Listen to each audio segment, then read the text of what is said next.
Hey guys, I have made a mess and should probably not be doing this on the dining room table, but it's kind of cold and windy outside. So today we're gonna start our squash and melon and cucumber seeds in these soil blocks. If you don't know what a soil block is basically just, well, it's a block of soil. Instead of starting your seeds in a peat pot or a plastic container and then uppotting it or transplanting it, you actually start them in these little blocks of soil. And it has several benefits. The reason I'm using it is for its air pruning benefits, because all of the seeds that I'm going to be starting in these are sensitive to root disturbance. So I just found a soil block recipe online. I have never made soil blocks before. I would think it can't be too hard, but knowing me, I will make it extremely difficult. But the 4 items that I used are this raised bed / potting mix that I have, some vermiculite that my mom bought me, this Wakefield compost, which I've never used before. My mom also purchased that for me, and some organic peat moss that I got at my local Home Depot. So the recipe I found online was pretty simple. They used parts. So what it was 3 parts peat moss, 1 part soil, 2 parts compost, and 1 part vermiculite. And I mixed all of these together in this small container that I had laying around the garage. You do have to break up the peat moss a bit because it tends to harden, and I leave my bags outside in the elements, which is never good. But once everything is mixed together dry, then you want to add in your water.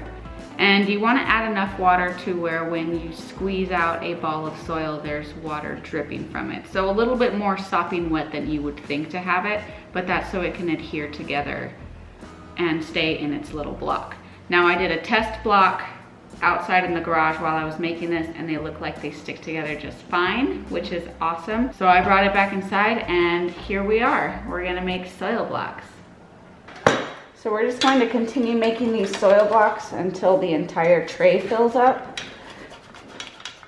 And you basically just push this metal soil blocker into the soil over and over again, really packing it into those blocks so that they're tight and they form together and stay together over the long haul. Let's go right next to it.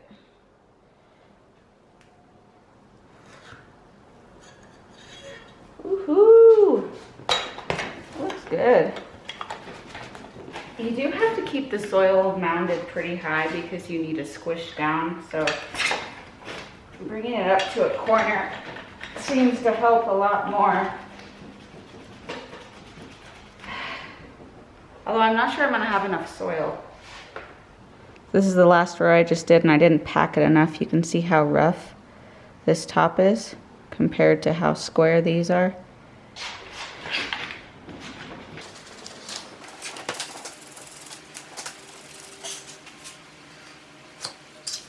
That's better. I don't think I'm gonna have enough soil. Yeah, well, I'll have enough.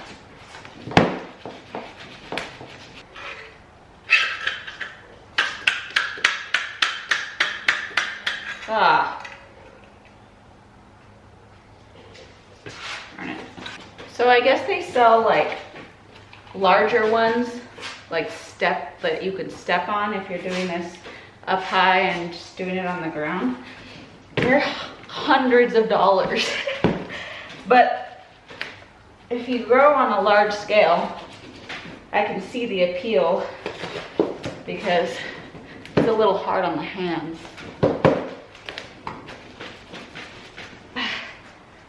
Okay.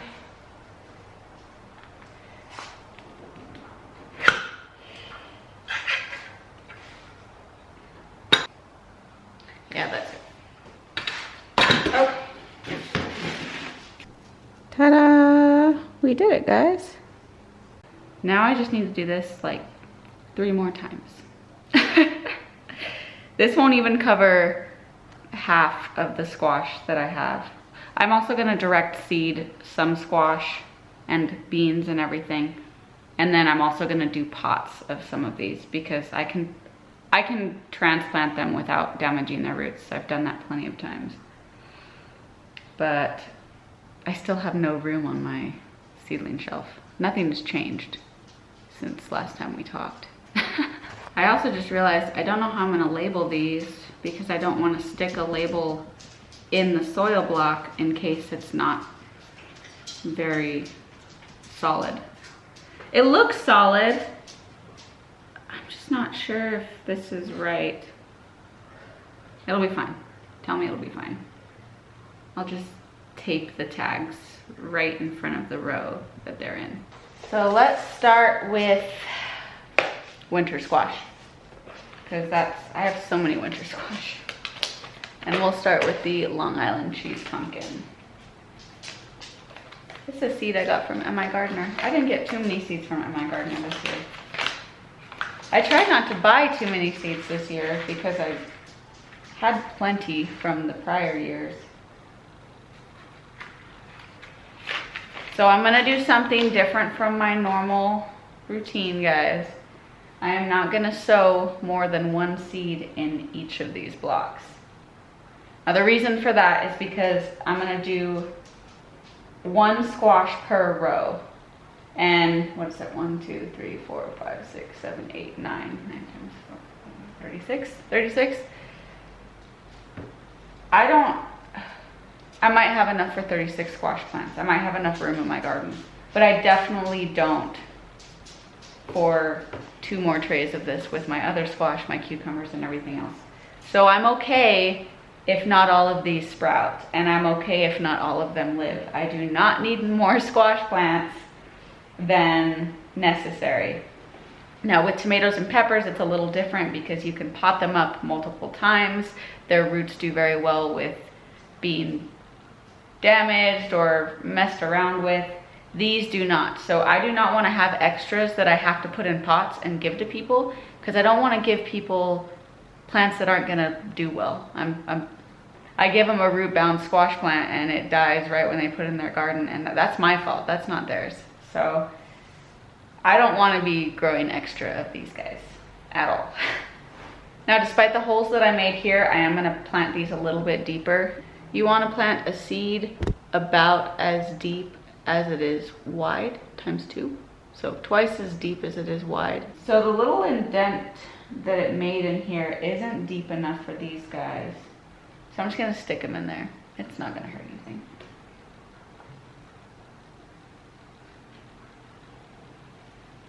Ooh! Might hurt the soil block. Goodness. Okay. So that's why they make the indentations, I just realized. Because if you put pressure on these blocks, they will just fall apart. Okay, new plan. We're laying it on top and putting soil back over the top of these seeds.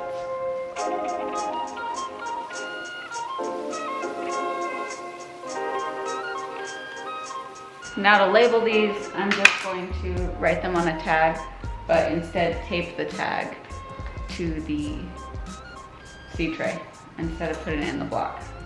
Now obviously guys, this is not a tutorial and I have no idea what I'm doing, but it seems to be working.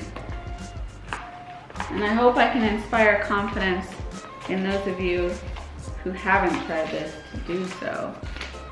My mom actually got me this for Christmas, this last Christmas.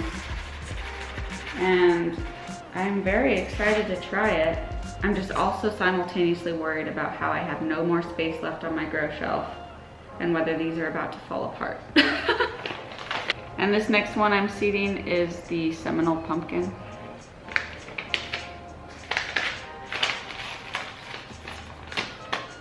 All right, lay them on top, Megan. If I slide them in like sideways, so it's almost like they're cutting into the soil, it doesn't, I can get them a little bit deeper without breaking up the block. That's convenient. Next is the birdhouse gourd. I'm pretty sure I'm going to time lapse through a lot of this because, whoa! Look at these seeds. Ah, these seeds are nuts. They're so cool. These are awesome. There's not that many in there. All right, well, oh, what I was saying before is I probably will not list in this video all of the varieties that I am planting. You can see that in my previous video, which I will link above or down in the notes. I don't know which one I'll do, but just because I'm gonna time lapse through most of this and I'm going to have to make more soil. And you guys have already seen all of it. So let me get this done and then I will get back with you, and please reference that previous video so you know all of the seeds I'm planting. Catch you in a second.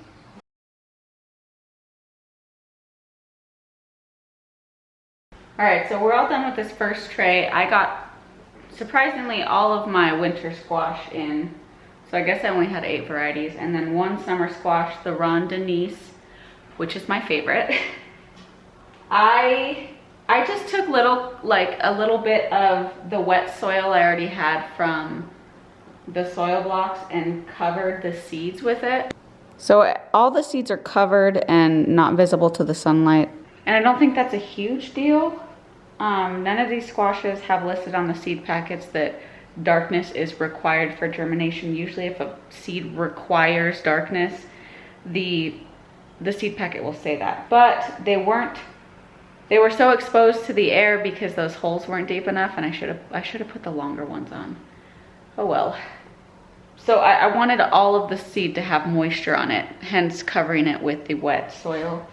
But commonly another thing to cover your soil blocks with is vermiculite, which I'm also going to put over the top here. And you can just cover the seeds with a little bit of vermiculite if you have some. Just something to give them a little bit of protection and keep that top layer from evaporating moisture. Which leads me on to my next point, is you are going to need a humidity dome. Soil blocks are notorious for falling apart with the bottom watering method, which is how I water. But I am gonna get a spray bottle to keep the top moist, and I have this humidity dome which is going to stay on here. And hopefully that will keep the soil blocks moist enough for now that they stay together at least until the seedlings pop out of the soil. So I know I was successful a little bit. As for the space issue, let me finish planting these seedlings and then I will show you how I'm going to resolve my lack of space. All right guys, so the soil blocks are finished and I have 2 trays. And here they are. I finished these up with the summer squash and the watermelons. And where I'm gonna have them for right now is on the top of my seed starting shelf. All of these are emptied because I'm hardening off my plants outside right now. And what my plan is to have these, because these will take days up to a week or 2 to germinate. They're getting full sun right here in the window, so the window will warm up these trays for me. So I don't need a heat mat or anything like that.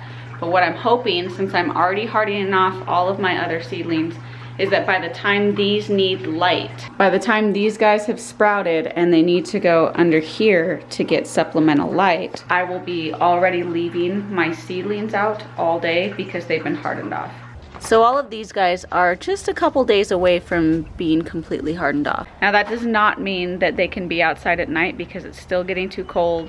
We have not had our last frost yet, but it does mean that I can keep them outside during the day and keep all of those squash that I planted underneath the grow lights inside during the day. So I'll have enough room. And then nighttime, when I turn the lights off, none of the plants need light, so I can just keep those trays on that top rung. All right guys, well I'm gonna finish seeding. I'm gonna do some potted seedlings as well for squash and the other quirky bits I had. But you don't need to see that. You've already seen me pot up tons of stuff. What we're gonna tackle next is tearing this thing down, harvesting all of those spices. I have so much. Like parsley, basically that whole line right there is just parsley. I have so much stuff to harvest. And then I'm gonna do like a year-end review of having this nutroponics grow tower for 1 season. So that'll be exciting. So thank you guys for joining me today, and I will catch you on the next one.